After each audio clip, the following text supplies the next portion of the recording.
Hello everyone, how are you all. बच्चों, आज हम करेंगे क्वेश्चन नंबर 1 का third and fourth part exercise 8.2 का। तो चलिए स्टार्ट करते हैं third part. The third part is cos 45 degree upon sec 30 plus cosec 30 degree. इसकी वैल्यू हमें कैलकुलेट करनी है। तो सबसे पहले हम वैल्यूज लिख लेते हैं। cos 45 डिग्री कितना होता है बच्चों? हमें पता है cos 45 डिग्री होता है 1/√2। sec 30 डिग्री कितना होता है? sec 30 डिग्री किसका अपोजिट होगा? जस्ट cos 30 डिग्री का अपोजिट होगा। और cos 30 डिग्री हमने लर्न करा है वो कितना होता है? √3/2। तो उससे हम लिख सकते हैं इसकी वैल्यू √2/3। ठीक है। cosec 30 कितना होता है? cosec 30 होता है जस्ट अपोजिट sin 30 का, और sin 30 होता है 1/2। तो cosec 30 हो जाएगा 2। ये वैल्यूज हमने लिख ली यहाँ पे। अब हमारा जो क्वेश्चन है वो हम लिख लेते हैं cos 45 degree upon sec 30 degree plus cosec 30 degree. इसकी वैल्यूज हम इसमें पुट करते हैं। तो यहाँ पर आ जाएगा 1/√2 अपॉन sec 30 होता है 2/√3 प्लस cosec 30 होता है 2 को हम 2/1 लिख सकते हैं। क्लियर है। अब हम आगे चलते हैं। ये हो गया 1/√2 अपॉन, इसका हम एलसीएम लेंगे तो एलसीएम लेने पर आ जाएगा √3 लिया तो यहाँ √3 है तो ये हो गया 2 प्लस 1 इंटू √3, इसको डिवाइड करा, इसको यहाँ पे मल्टीप्लाई करेंगे तो ये हो जाएगा 2√3। क्लियर है। अब हम इसका रेसिप्रोकल ले लेंगे तो रेसिप्रोकल लेंगे तो क्या होगी? ये वाली टर्म हमारी डिनोमिनेटर की ऊपर चली जाएगी, यहाँ पे टॉप में रेसिप्रोकल हो जाएगी, मल्टीप्लाई हो जाएगी ऊपर। तो ये बन जाएगा √3/√2 इंटू 2 प्लस 2√3। ठीक है। क्लियर है बच्चों। अब इसको हम यहां पर लिख लेते हैं। ये हो गया √3/√2 इंटू 2 प्लस 2√3। अब देखिए इसमें 2 और 2 दोनों में कॉमन है, तो हम इस दोनों में से 2 को हम बाहर निकाल लेंगे। तो क्या हो जाएगा? जब हमने 2 बाहर निकाला तो ये बन गया 2√2 मल्टीप्लाई, अंदर रह गया 1 प्लस √3।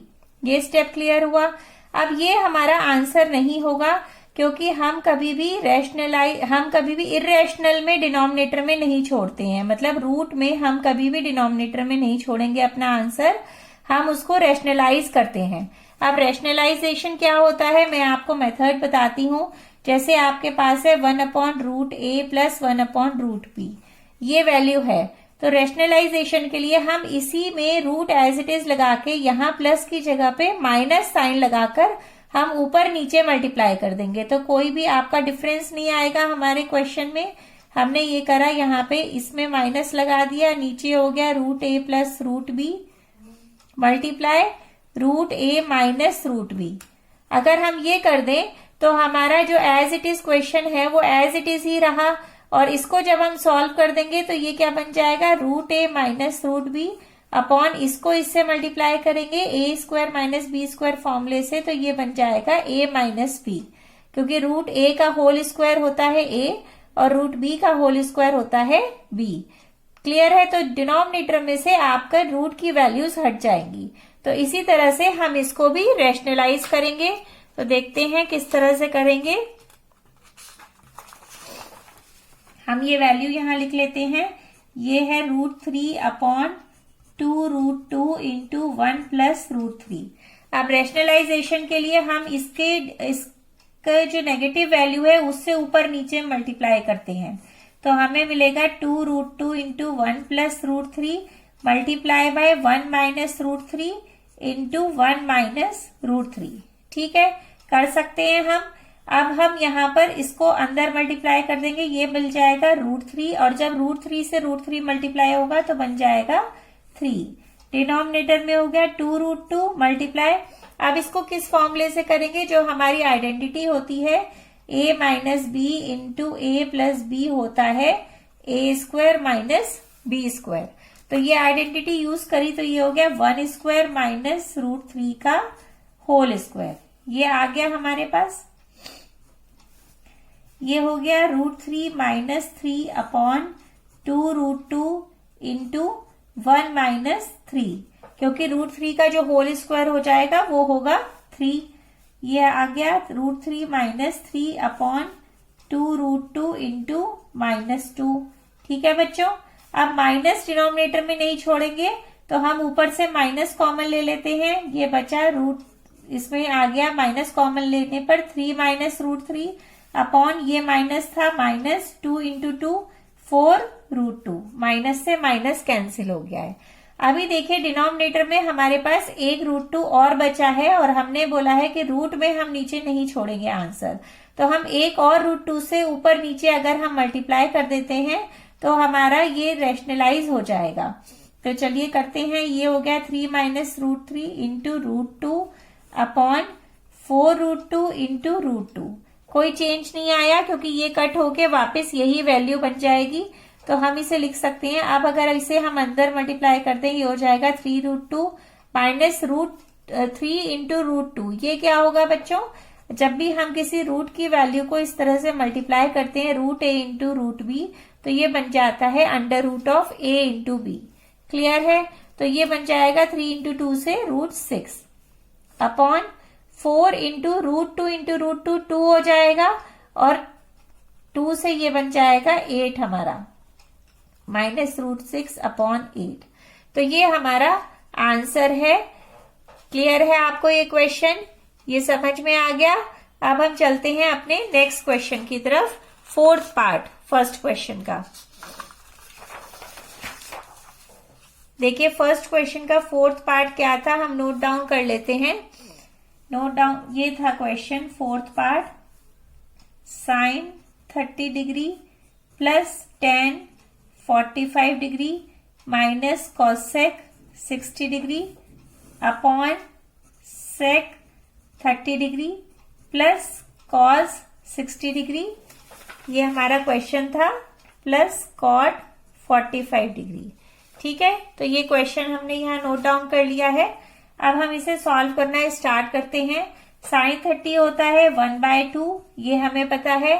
tan 45 होता है 1, ये भी हमने लर्न कर लिया है। माइनस कॉसेक 60, साइन 60 से हमें पता है साइन 60 होता है √3/2, तो कॉसेक 60 हो जाएगा 2/√3, जस्ट उसका रेसिप्रोकल। ऐसे ही सेक 30, कॉस 30 होता है हमारा √3/2, तो सेक 30 हो जाएगा 2/√3 प्लस कॉस 60। कॉस 60 क्या होता है, जो हमारा साइन 30 होता है वो होता है हाफ, प्लस कॉट 45 वो है 1, क्योंकि tan 45 कॉट 45 दोनों 1 होते हैं। अब इसमें भी हम देखिए एलसीएम लेंगे। सबसे पहले एलसीएम लिया, एलसीएम आ गया 2√3।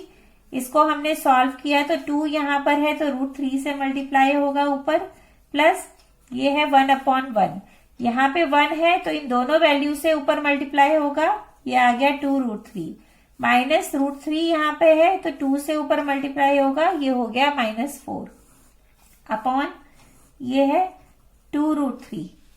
√3 यहाँ पर है तो 2 से ऊपर मल्टीप्लाई होगा, ये हो गया 4 प्लस 2 यहाँ पर है तो √3 से ऊपर मल्टीप्लाई होगा, प्लस यहाँ पे 1 है, यहाँ पे कुछ नहीं है, यहाँ पे 1 है तो 2√3 से ऊपर मल्टीप्लाई करेंगे, ये बन गया 2√3। अब इस तरह से ये सॉल्व होके ये जो नीचे डिनोमिनेटर में है ये बिल्कुल सेम है तो ये कैंसिल हो जाएंगे। अब हम इसे सॉल्व कर सकते हैं। ये √3 इस √3 के आगे क्या है 1 है, तो ये हमारा ऐड होकर हो जाएगा 3√3 -4 अपॉन नीचे आ जाएगा, इन दोनों को ऐड किया 3√3 + 4। क्लियर है बच्चों? अब जैसे हमने थर्ड पार्ट पे किया था कि हमने डिनोमिनेटर में हम रूट में नहीं छोड़ेंगे, उसे रैशनलाइज करेंगे, तो इसको भी हम इसी तरह से रैशनलाइज करते हैं। तो क्या करेंगे, हम इसे मल्टीप्लाई करेंगे माइनस की टर्म से और ये आ जाएगा 3√3 - 4, इससे हम मल्टीप्लाई कर देंगे इसको। क्लियर है बच्चों? अब हम इसका देखिए ये होल स्क्वायर बन रहा है, ये है a, ये है b, इसका होल स्क्वायर है ये, तो हम इसका होल स्क्वायर लिख लेते हैं। और हमारे होल स्क्वायर का क्या फॉर्मूला होता है, फॉर्मूला होता है a - b whole square is to a square - 2ab + b square. ठीक है, और ये हमारी आइडेंटिटी यूज हो रही है a - b into a + b is equal to a square - B square. अब हम इसे इसका होल स्क्वायर लिखेंगे, 3√3 का whole square minus 2 into 3√3 into 4 plus 4 का स्क्वायर। ये हमने a minus B whole square open कर दिया है। अब इसे लिख लेंगे 3√3 whole square minus 4 square. Clear है ये step. Now next step is इसका होल स्क्वायर करेंगे तो क्या आएगा बच्चों, देखिए मैं अलग से बताती हूँ। जब हम 3√3 को 3√3 से मल्टीप्लाई करेंगे तो क्या आ जाएगा, 3 3 जा 9 इंटू 3 मतलब 27। जो ये √3 इंटू √3 है ये बन जाएगा 3 और ये हो गया 3 3 जा 9, तो ये बन गया हमारा 27। 27 माइनस 4 इंटू 3 इंटू 2, ये सारे हमारे होल नंबर्स हैं, इनको हम मल्टीप्लाई कर सकते हैं। 4 3 जा 12, 2 जा 24 √3 प्लस 16।